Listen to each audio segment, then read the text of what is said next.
felt passionately that veterans in Northern Ireland weren't getting all of the support that they needed and should have been receiving.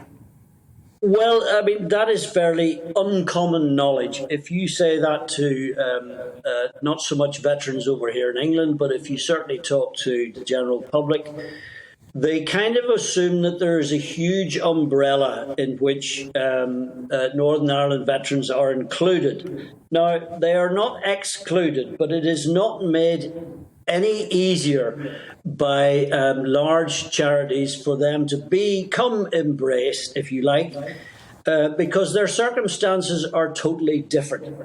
We are quite a quiet, and I know people listening from England, Scotland, Wales, and everywhere else around the planet will find this rather hard to believe, but we are quite a quiet people.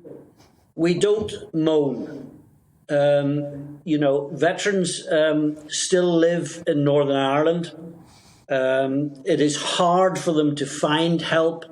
It's hard for them to get across the water to find help. And strangely, we seem to have been neglected. Now, there are exceptions to that. Of course there are. There are small charities.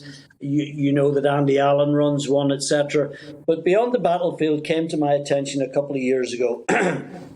They've managed to secure some decent money for a site in Portavogie, which is currently being, it's standing, it's built, and it's now being refined and honed and made totally professional.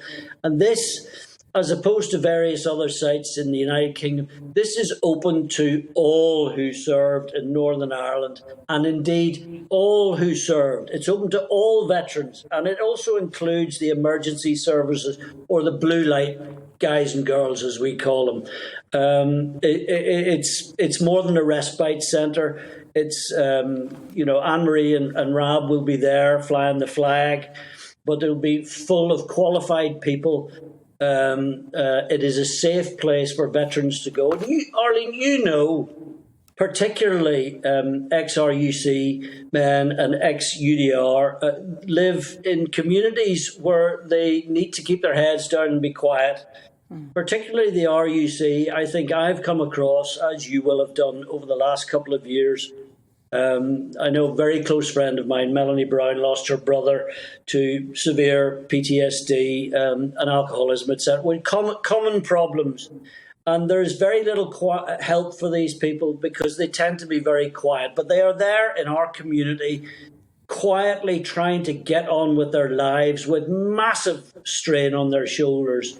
I tweeted yesterday, Arlene, that on ITV at 6 o'clock, they were saying it was the 5th anniversary of that terrible, horrendous bombing in Manchester Arena at the Ariana Grande concert. And there was a lovely lady being interviewed, a paramedic, I believe, who turned up on that horrendous evening. And she suffers from PTSD.